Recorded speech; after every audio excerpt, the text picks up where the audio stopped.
seguramente nos importa algo reciente que se da a conocer ya oficialmente, pero que a lo mejor ya hace falta informarnos un poquito más, empaparnos de esta información. Es muy extenso. ¿De qué hablamos? Que el pasado 20 de julio fue presentado el nuevo modelo educativo por Aurelio Nuño Mayer, el titular de la Secretaría de Educación Pública. Es una nueva propuesta que inmediatamente sabemos que ha sido rechazada por los maestros opositores a la reforma educativa, quienes de inmediato pues anunciaron que no van a parar su lucha hasta que esta reforma se derogue.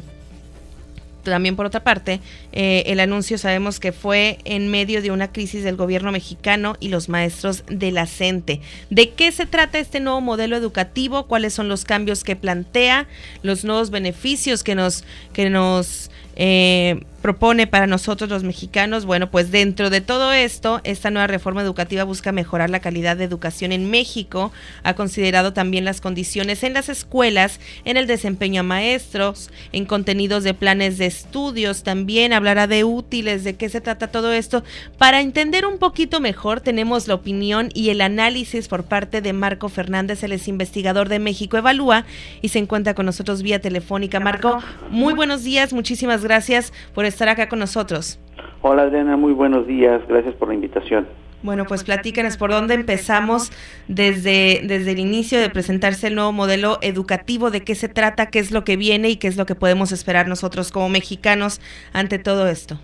La semana pasada la Secretaría de Educación Pública dio a conocer esta propuesta de nuevo modelo educativo en el que básicamente se establece la estrategia de una serie de cambios que se buscan impulsar desde las escuelas en el país para, por un lado, cambiar el tipo de habilidades que se le enseñan a los niños, es decir, las habilidades que se necesitan en el siglo XXI, en donde el énfasis en la calidad educativa tiene que ser cimentado en una serie de nuevas capacidades y conocimientos que tienen que aprender los niños.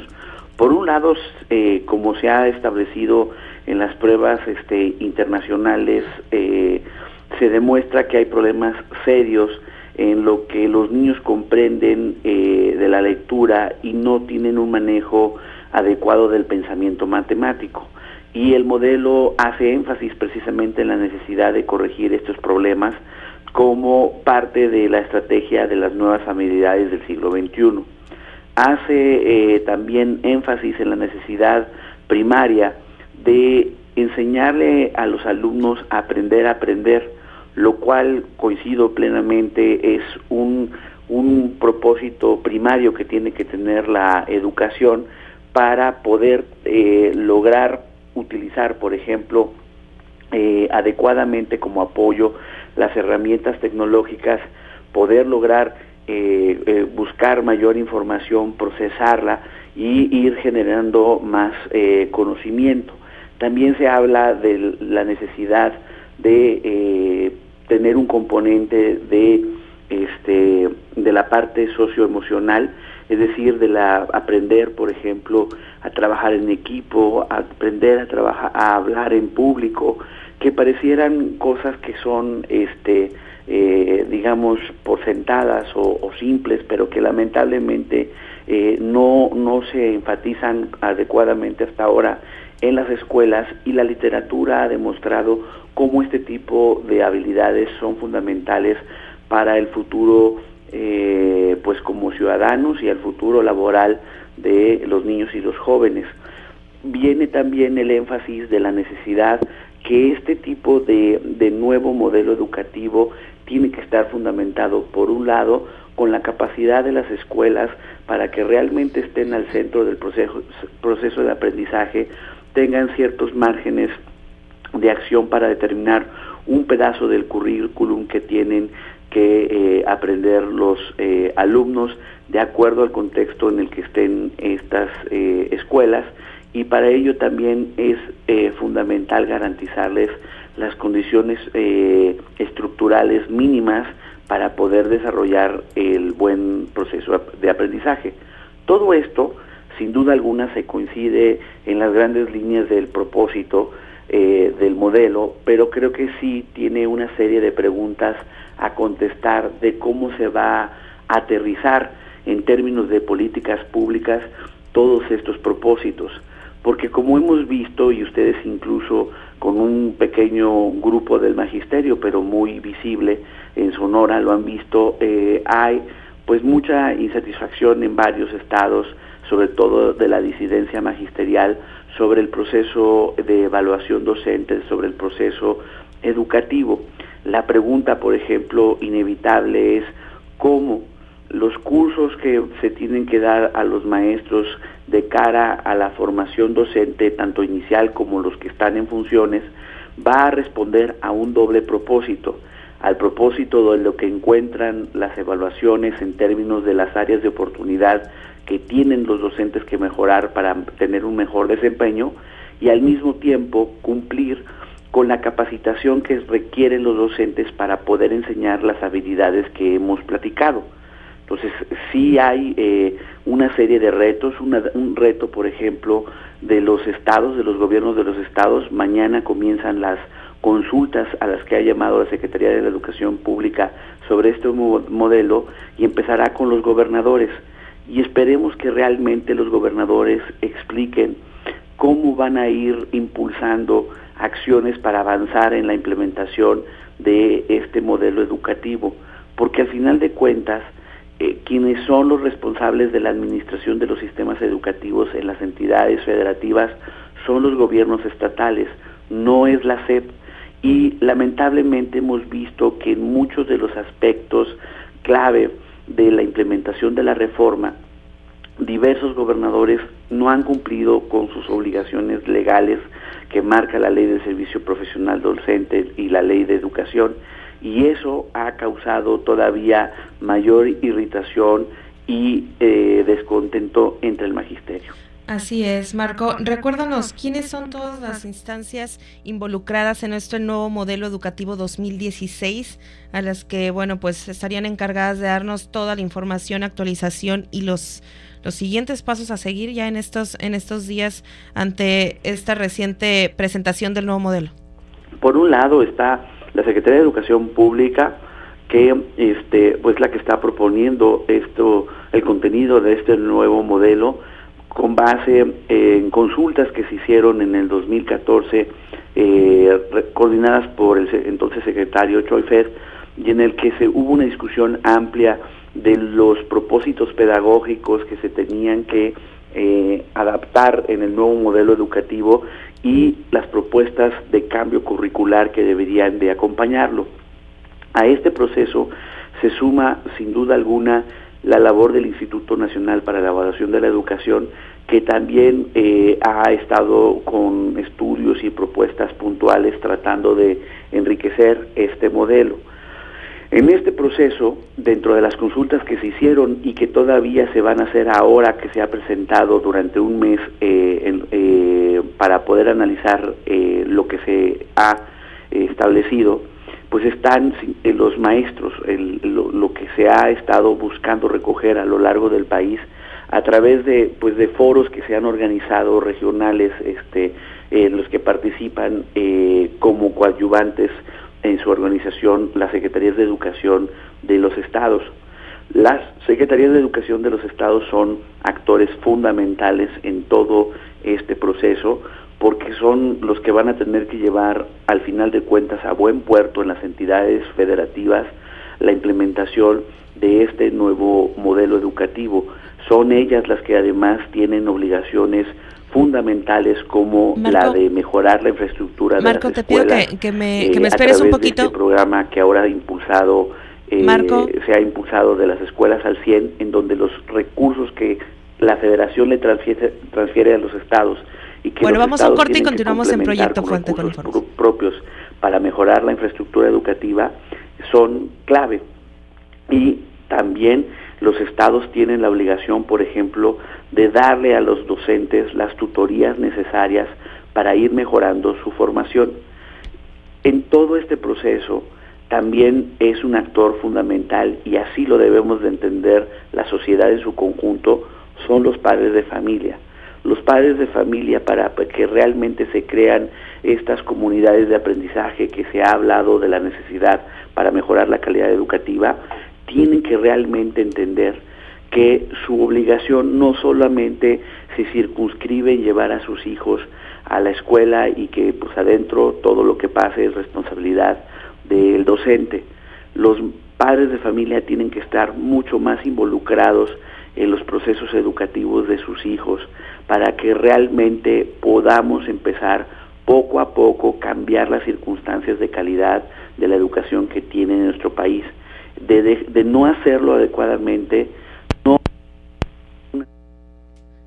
Bueno, ya tenemos un problema con la línea, estábamos escuchando a Marco Fernández, investigador de México Evalúa, y exactamente de qué manera involucrarnos para participar. Parte de este nuevo modelo educativo 2016, lanzado, dado a conocer y presentado el pasado 20 de julio de este mismo año, hace unos 5 días, por Aurelio Nuño, el titular de la Secretaría de Educación Pública, menciona también eso. Cómo involucrarse, de qué manera estar involucrados tanto las dependencias que nos estaba comentando el investigador de México Evalúa, como los mismos docentes y los mismos padres. Sabemos que este anuncio estuvo en medio de una crisis de gobierno mexicano y los maestros de la CENTE, pero hay muchísimo por conocer, y volviendo del siguiente corte comercial vamos a seguir hablando de eso para darnos un poquito la idea de qué se trata este nuevo modelo educativo 2016. Volvemos, estamos en Proyecto Puente. En un momento continuamos con más de Proyecto Puente. Son las 7:45. Franquicias Elite, donde tu dinero es seguro.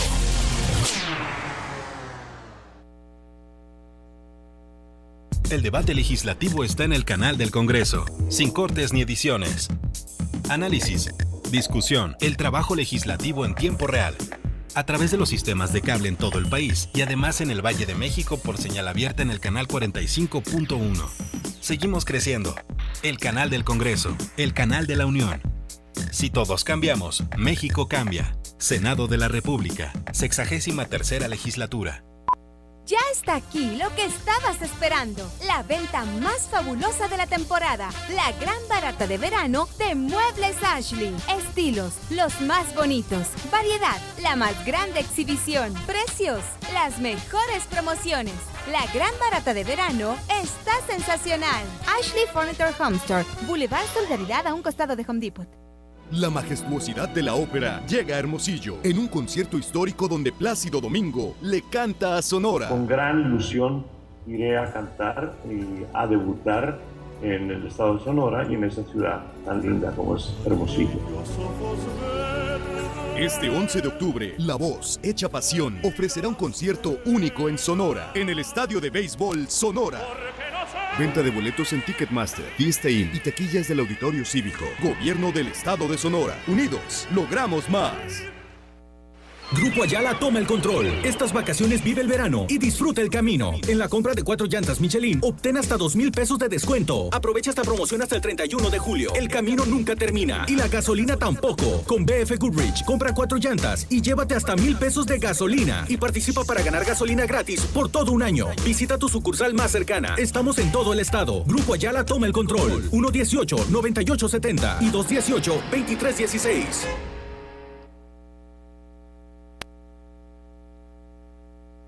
El Partido del Trabajo, más vivo que nunca. Así quedó de manifiesto con la confianza depositada por el pueblo de México a las candidatas y candidatos en estados, distritos y municipios del país.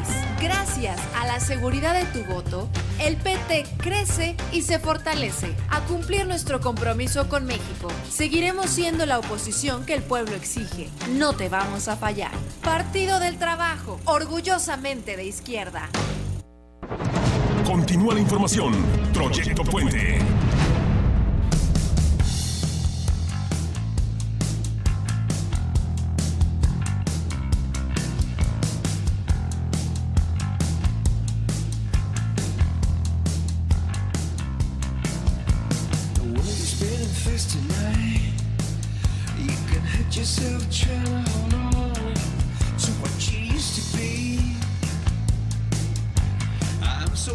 Siete de la mañana y 47 minutos. Continuamos en Proyecto Puente, ahora escuchando a YouTube con Volcano, la banda británica, es británica, ¿no? La banda YouTube irlandesa, así es. Bueno, ya me equivoqué, pero ya lo repuse, lo que estábamos escuchando en Proyecto Puente, y continuamos con la información que estábamos hablando ahorita en el bloque pasado acerca de este nuevo modelo educativo 2016. Continuamos la llamada con Marco Fernández. Él es investigador y analista de esta información del nuevo modelo educativo 2016, investigador de México Evalúa. Marco, estábamos hablando de la manera de involucrarse tanto de docentes como de autoridades y de los padres de familia en este nuevo modelo educativo presentado hace 5 días por Aurelio Nuño. Marco. Si nos escuchas, tenemos un problema en la línea. Bueno, ahorita lo vamos a resolver, pero parte de lo que incluye este modelo, también ahorita que lo vamos a platicar, son 5 ejes, un modelo educativo que se presenta y nos menciona que está dividido por 5 ejes. ¿Cuáles son estas? La escuela, los planes de estudio, los maestros, la inclusión y la equidad y la gobernanza del sistema educativo. Esa es la información que nos dan a conocer a través del gobierno. Dice, la escuela plantea un sistema educativo horizontal en el que existía una autonomía, fomentando la participación de alumnos, docentes y padres de familia, además que los planes de estudios en los que se comprende como puntos claves la enseñanza del lenguaje, el pensamiento matemático, la formación cívica y la formación ética. Lo que nos mencionaba Marco Fernández, el investigador de México Evalúa, acerca de todo esto, de cuál es el nuevo perfil, lo que se necesita enseñar para los niños en este siglo XXI. Hay muchísimas vertientes más, aunándose un poquito en lo que es la educación social, también la artística, y obviamente pues tanto en matemáticas como todo en este tipo de educación para los niños. Otro de los ejes incluye a los maestros. Dice, propone la evaluación académica del personal docente. Con la profesionalización de los maestros se debe fomentar desde las normales, contar con mejores salarios a partir del desempeño a docentes. Es muy resumido prácticamente estos 5 ejes en los que consiste este nuevo modelo educativo. Además, también dice la inclusión y la equidad. En materia de inclusión, menciona que este nuevo modelo educativo es necesario crear las condiciones para garantizar un acceso efectivo a una educación de calidad, reconocer las distintas acciones, capacidades, ritmos y estilos de aprendizaje en los alumnos.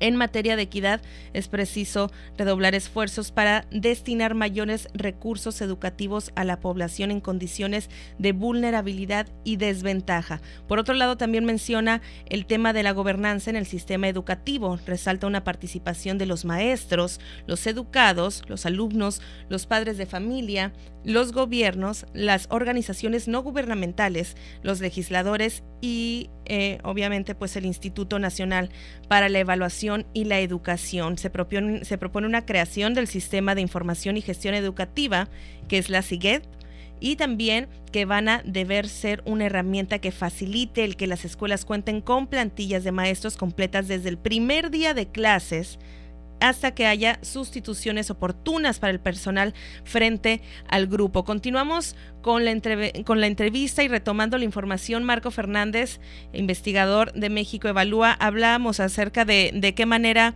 poder involucrarnos tanto instituciones como docentes, como alumnos, padres de familia y todos los maestros en este nuevo modelo educativo 2016. Marco. Sí, como comentabas al final, antes de que se interrumpiera la comunicación, creo que en este proceso un actor fundamental son los padres de familia, que tienen que entender que su responsabilidad educativa no solo se circunscribe a llevar a los hijos a la puerta de la escuela y que todo lo que ocurra dentro de ella es responsabilidad de los docentes. Para poder llevar a buen puerto este modelo educativo, para mejorar el tipo de habilidades que le queremos enseñar a nuestros niños y a nuestros jóvenes, es fundamental que como padres de familia se actúe realmente con mucha entereza, con mucha participación y no solamente de una forma pasiva, sino que realmente comience a ver esas comunidades de aprendizaje que son fundamentales para que poco a poco vayamos mejorando los problemas de calidad sustantivo que tiene el sistema educativo nacional, porque de no hacerlo, los que pagarán las consecuencias somos todos como sociedad y principalmente nuestros niños y nuestros jóvenes que no recibirán las habilidades y los conocimientos que necesitan para ser buenos ciudadanos y para tener un futuro laboral más promisorio.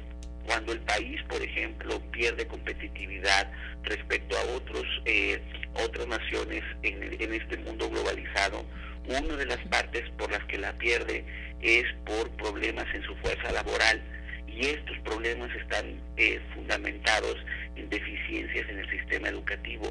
De ahí la importancia de ir tomándose en serio, llevar a buen puerto este modelo educativo. Implementarlo no va a ser fácil porque hay una serie de desafíos, por un lado institucionales, de una correcta coordinación entre las autoridades estatales y las autoridades federales, en donde hasta hoy muchas de las características del federalismo educativo mexicano, con franqueza, llevan a que muchas autoridades en los estados se tienden a lavar las manos y querer responsabilizar de todos los problemas que existen en las escuelas de sus entidades a la federación. No hay tampoco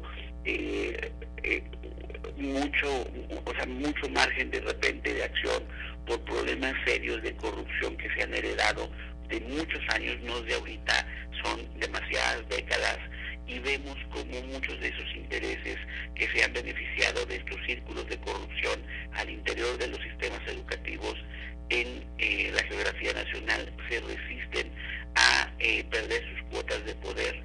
Y además hemos tenido en todo este proceso de cambio también problemas de la implementación de la reforma educativa, y la autoridad federal, la autoridad del INE y las autoridades en los estados tienen que abrir los espacios para la autocrítica, para corregir esos problemas de implementación y ir haciendo realmente alianza con los miles de buenos maestros que existen para poder mostrar en los hechos el propósito de implementar correctamente la reforma y como dije, ir transformando poco a poco. No va a ser de la noche a la mañana, no podemos tener tampoco, será un proceso lento pero muy necesario para transformar el sistema educativo nacional. Así es, Marco, y bueno, como estabas mencionando ahorita, ¿de qué manera llegar a un acuerdo, alianzas entre los docentes y las instituciones y el gobierno para poder evitar lo que estamos viviendo ahora? Sabemos que hay un conflicto enorme ante estos temas, pues de suma importancia tanto para alumnos, porque nada más y nada menos está en riesgo pues la educación, la buena educación, las enseñanzas, que dejen de pasar estos paros laborales, por ejemplo, de que hay docentes exigiendo algunos de sus puntos, algunos de sus derechos. Por otro lado también está el gobierno y no llegan a algún acuerdo en común, algo que haga que mejore la situación, que cambie la situación y que obviamente no se siga afectando a los alumnos. Pues mira, sin duda alguna es un momento muy complejo de la situación educativa. Creo que por un lado hay cosas tan simples como la transparencia de las listas de prelación para realmente asegurar que en la asignación de las plazas se dé a quienes hayan obtenido mejores resultados y no que haya, como en algunos gobiernos estatales, la tentación de que una vez que son evaluados los docentes se manipule la asignación de estas plazas, porque al hacerlo lo que minan obviamente es la credibilidad entre muchos docentes que están aceptando ser evaluados y que ven cómo de repente no se respetan los resultados como se deberían de hacer. Se tiene que mejorar la forma en que se le transmite al docente los resultados de su evaluación para que pueda entender cuáles son sus áreas en las que pues está a fallo y necesita mejorar, y cómo realmente lo que se llama los asesores técnico-pedagógicos, que son estas personas que tienen que estar ayudando, coacheando a los docentes para poder ir seleccionando los mejores cursos que se están haciendo ahorita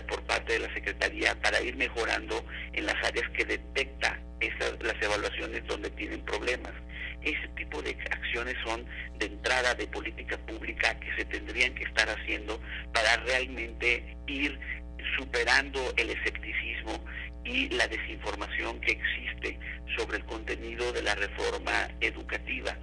Sí creo que la autoridad federal tiene un reto mayúsculo, porque obviamente observamos, sobre todo en las entidades donde la disidencia tiene más fuerza, que ellos siguen recurriendo a la violencia como estrategia de presión política, y puede haber la tentación por parte de la autoridad de terminar cediendo, como ha ocurrido históricamente ante los chantajes de la coordinadora, y si eso lo hicieran, sería matar la reforma educativa. Y insisto, si se llegase a cometer ese error, el error no es solamente un costo para el gobierno, sino el costo para la sociedad en su conjunto, porque entendamos de una vez por todas cuál es el propósito primario de esta reforma, que es mejorar la calidad de la educación, que hay muchísimas cosas que se tienen que mejorar de esta reforma.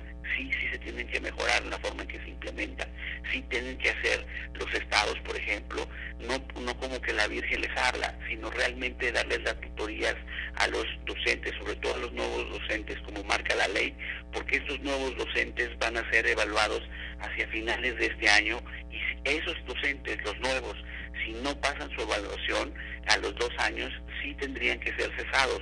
Pero la ley también dice claramente que son las autoridades en los estados las que tienen que darles a estos nuevos docentes tutorías para que puedan ir mejorando su desempeño, pues son nuevos docentes, y poder tomar la evaluación con los mejores elementos posibles y que tengan mejores resultados. Si la autoridad estatal, como ha ocurrido en diversas entidades del país, no cumple correctamente con esa obligación que tiene, pues sí merma obviamente la posibilidad de distensar las cosas en la discusión educativa. Ahí está el problema, por ejemplo, también de las escuelas al 100, que es este programa para mejorar la infraestructura, en donde todas las entidades del país están participando. Y sabemos que hay algunas entidades en las que ha habido la tentación de politizar el uso de los recursos, o que no quieren transparentar correctamente las licitaciones para mejorar las infraestructuras de las escuelas, los baños, el mobiliario, etcétera. Eso flaco favor le hace a los problemas de realmente ir extirpando las redes de corrupción que tanto daño han hecho al sistema educativo. Ese es el tipo de acciones que la autoridad tendría que estar haciendo, y que la sociedad en su conjunto, a través de ustedes, a través de las organizaciones de la sociedad civil y las universidades, tendríamos que estar dando un seguimiento puntual a la implementación de estas acciones, y llamarlos a cuentas a las autoridades de los estados y a la autoridad federal de no cumplir adecuadamente estas funciones, porque es solo así como vamos a poder ir poco a poco, insisto. No va a ser en una cuestión rapidísima, dado todas las inercias que venimos cargando del sistema educativo, pero solo así podremos ir transformándolo, y es ahí donde todos tenemos, insisto, una responsabilidad si realmente nos preocupa la educación de nuestro país. Exactamente, Marco Fernández, muchísimas gracias por esta información. Ya tenemos un poquito más claro acerca de todo este nuevo modelo educativo 2016. Esperamos mejoras, esperamos algunos acuerdos, y esperamos que todos estos roces que están entre docentes, entre autoridades, no sigan afectando más intereses tanto de ambas partes, y tampoco obviamente a la educación y al futuro de México, que son nuestros niños en nivel básica de escolaridad. Muchísimas gracias por esta información, y seguimos en contacto. Marco Fernández, investigador de México Evalúa. Muy buenos días. Muy buenos días, Adriana, muchas gracias. Nosotros continuamos en Proyecto Puente, las 8 de la mañana y 2 minutos. Seguimos con más información, no sin antes recomendarles Corsica Residencial. Volvemos. ¿Ya tienes tu casa? ¿Te vas a casar o pagas renta? Te invitamos a conocer Corsica